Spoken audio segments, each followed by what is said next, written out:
श्री स्वामी समर्थ अनंत कोटी ब्रह्मांड नायक राजाधिराज योगीराज परब्रह्म श्री स्वामी समर्थ महाराजांना कोटी कोटी प्रणाम। तसंच माझी ही व्हिडिओ जे सेवेकर बघतायत त्यांना श्री स्वामी समर्थ। बघा मंडळी, 6 एप्रिलला शनी प्रदोष आहे आणि ह्या शनी प्रदोषाचं सुद्धा खूप काही महत्त्व आहे आणि ह्या शनी प्रदोषाचे व्रत केल्याने आपल्याला संतान प्राप्ती होत असते, म्हणजे पुत्र प्राप्ती। ज्यांना मुलगा हवा आहे, मुली आहेत, आई आम्हाला मुलगा हवा, कोणी म्हणताय मला 2 मुली आहे, 3 मुली आहे आणि आम्ही मुलांसाठी आता प्रयत्न करत आहोत। तर आपण जर असं असेल तर आपण ह्या दिवसापासून शनी प्रदोषाचं व्रत करा आणि तुम्ही त्याची काही सेवा आहे, काय फळ ते आपण आजच्या व्हिडिओत ते बघणार आहे। त्यानुसार तुम्ही सेवा करा, संकल्प करा, सेवा करा आणि बघा तुम्हाला मुलगा हवा असेल तर मुलगा होईल, परंतु तुम्हाला सगळ्या गोष्टी फॉलो करायच्या आहे, सगळ्या गोष्टी म्हणजे सर्व सेवा करायची आहे। परंतु शनी प्रदोष आहे, ह्याची जे फलश्रुती आहे ती पुत्र प्राप्तीसाठी आहे, म्हणून आपण ह्या दिवशी काय सेवा करायची आणि कशी सेवा करायची हे आपण आजच्या व्हिडिओत बघणार आहे। तर चला आता आपण सेवा सांगतो, व्हिडिओला सुरुवात करू। तर बघा कसं असतं, प्रदोष हे आहे महादेवाचं व्रत आहे, बरोबर आहे। प्रदोष हे महादेवाचं व्रत आहे, हे असतं द्वितीयेच्या दिवशी, म्हणजेच एकादशीच्या दुसऱ्या दिवशी प्रदोष असतो। एकादशी आणि द्वादशी प्रदोष आणि तिसऱ्या दिवशी शिवरात्र असते। तर मग असं असतं, तर प्रदोष आणि त्यातल्या त्यात प्रत्येक एकादशी, आता आपल्याला माहिती आहे का वर्षाच्या 24 एकादशी असतात आणि तसं 24 एकादशी असतात तर प्रदोष सुद्धा 24 असतात। एकादशीच्या दुसऱ्या दिवशी प्रदोष असतो, तर प्रदोष सुद्धा 24 असतात वर्षाचे, म्हणजे महिन्याला 2 प्रदोष येत असतात। आणि ह्या प्रदोषच्या दिवशी आपल्याला महादेवाची सेवा करायची आहे आणि हे पुत्र प्राप्तीसाठी विशेष आणि अत्यंत काय म्हणतात त्याला रिझल्ट देणारी ही सेवा आहे। तर आपण काय सेवा करायची बघू। तर बघा काय करायचं, आपण त्या दिवशी प्रदोषाच्या दिवशी सकाळी लवकर उठून धूत वस्त्र म्हणजे स्वच्छ वस्त्र घालायचे, धुतलेलं, नवीन वस्त्रच पाहिजे असं काही नाही, धुतलेलं वस्त्र घालायचं आहे। सकाळी लवकर उठून आपलं नित्यकर्म आटपून आंघोळ वगैरे करून मग आपल्याला धुतलेलं वस्त्र घालायचं आहे। त्यानंतर आपल्याला पितरांची सेवा करायची, पितृस्तुती स्तोत्र आपण प्रत्येक व्हिडिओ सांगत असतो।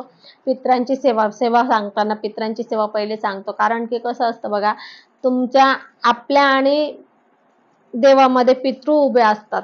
आपल्या इकडे इकडे देव असतो, इकडे आपण असतो, मध्ये पितृ उभे असतात। म्हणून मग काय होतं, आपली सेवा देवांपर्यंत पोहोचण्यासाठी किंवा आपल्याला देवांपर्यंत पोहोचण्यासाठी पितृ आडवे असतात, म्हणून आपल्याला पहिले पितरांची सेवा करायची, म्हणजेच ही पायरी आहे आपली पुढे जाण्याची पहिली अगोदरची पायरी। मग आपल्याला ही पायरी पहिले पार करायची आहे, ही पायरी पार करण्यासाठी आपल्याला पहिले त्यांची सेवा करावी लागेल। जसे आपल्याला पायरी पार करण्यासाठी आपल्याला त्याच्यावर चढून मग पुढची पायरी चढावी लागते, तर ही पायरी चढण्यासाठी आपल्याला पितरांची सेवा आहे। आणि ही पितरांची सेवा आपल्याला आंघोळ झाली का रोज आपण आंघोळ झाल्यानंतर पहिले पितृस्तुती स्तोत्राची सेवा करायची, पितरांची सेवा करायची, पितरांचा आशीर्वाद घ्यायचा, पितृस्तुती स्तोत्र सेवा करून पितरांचा आशीर्वाद घ्यायचा। आणि जेव्हा आपण पितृस्तुती स्तोत्र करून पितरांचा आशीर्वाद घेतो तर आपला साधा नमस्कार जरी असेल तर ते पितृ आपल्या देवांपर्यंत पोहोचू देतात। नाहीतर तुम्ही खूप काही सेवा केली आणि पितरांची सेवा केली नाही तर हे पितृ आडवे असतात ना, ते आपल्याला पुढेच जाऊ देत नाही, म्हणजे आपली सेवाच पुढे जाऊ देत नाही, ती सेवा ते तिथंच अडकून ठेवतात।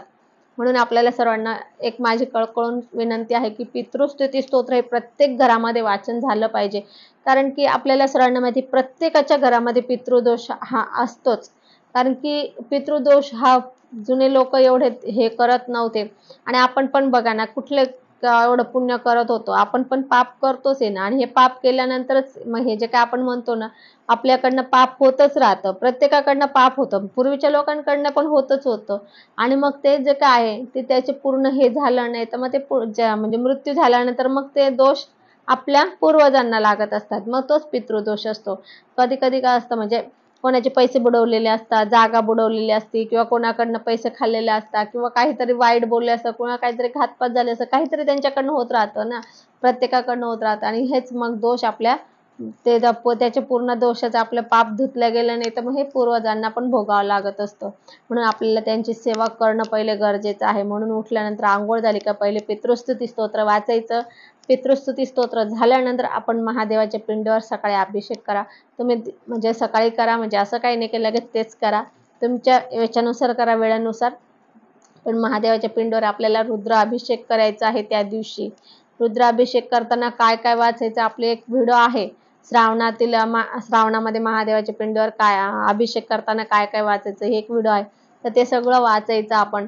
साधारण पाऊण तास तरी लागतो आपल्याला ह्या सेवेला.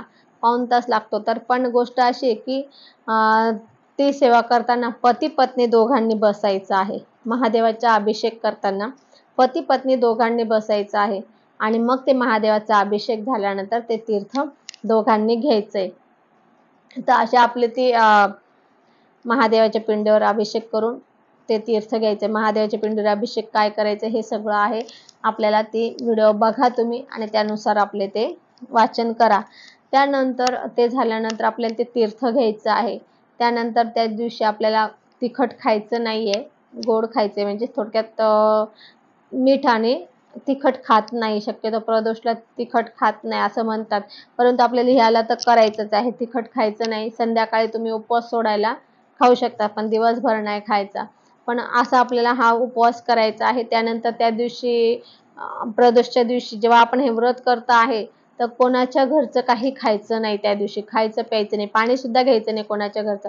प्रदोष व्रत करताना कोणाच्या घरचं पाणी सुद्धा घ्यायचं नाही. नाहीतर काही काही लोक कसे असतात, उपवास असला की खूप काही अन्नदान करतात. फळं वाटता, खिचडी वाटता, भगर वाटता. मग आपण काय करतो, खातो. मग काही उपयोग होत नाही.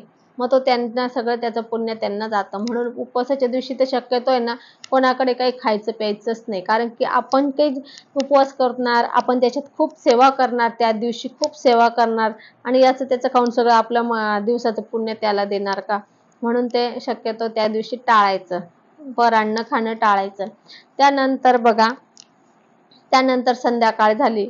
आता त्यात झालं आपल्याला सकाळी अभिषेक झाल्यानंतर दिवसभर आपण आपले आपले कामं करू शकतात. परंतु मनातल्या मनात आपल्याला महादेवाचा जप करायचा आहे. ओम नमः शिवाय करा किंवा तुम्ही महामृत्युंजय मंत्र करा किंवा आपलं रुद्र गायत्री मंत्र करा किंवा तुम्हाला जेही येत असेल महादेवाचं, तर ते तुम्ही मनातल्या मनात तुम्ही त्या दिवशी दिवसभर मनातल्या मनात जेव्हा आपल्याला राहील तेच विचार राहील आपण म्हणजे तेच मनांमध्ये जप वगैरे करत राहू. त्यानंतर संध्याकाळी आपण महादेवाचा शिवमहिम्न संध्याकाळी पुन्हा दिवा लावायचा आणि शिवमहिम्न स्तोत्र वाचायचं. शिवमहिम्न स्तोत्र वाचायचं आणि नंतर मग आपण उपवास सोडायचा. असं आपलं हे आहे शनी प्रदोषचं पुत्र प्राप्तीसाठी आहे.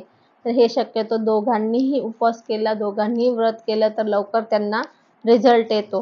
ह्या दिवसापासून आता हे आपल्या बहुतेक शनी प्रदोष आहे ना, हे वर्षातून 3 किंवा 4च येतात, जास्त नाही येत. असे कायम येत नाही. 3 किंवा 4 येतात. 4 खूप क्वचित येतात, पण 2-3 असतात. 2-3 असतात वर्षातून. म्हणून हे आपल्याला करायचे आहे आणि त्याचा सुद्धा छान रिझल्ट आहे. फक्त आपल्याला कुठलीही सेवा करताना श्रद्धा, विश्वासाने करायचे आहे. आता हा विश्वासाचा एक अनुभव आहे. मी पुढच्या व्हिडिओत एक सांगणार आहे हा अनुभव. तर आपल्याला सुद्धा श्रद्धा आणि विश्वासाने करायचे आहे आणि मग आपल्याला तेव्हा तो रिझल्ट येतो. नाहीतर आपण करायचं म्हणून करायला आणि श्रद्धा नसेल तर मग आपल्याला रिझल्ट येणार नाही. म्हणून माझी तुम्हाला विनंती आहे की आपण कुठलीही सेवा करा, पण त्याच्यावर श्रद्धा आणि विश्वास ठेवा, तर स्वामी तुमचं काम करणार म्हणजे करणारच. कारण की स्वामींना फक्त ह्याच गोष्टी प्रिय आहे. श्रद्धा आणि विश्वासच प्रिय आहे स्वामींना. बाकी स्वामींना काही लागत नाही.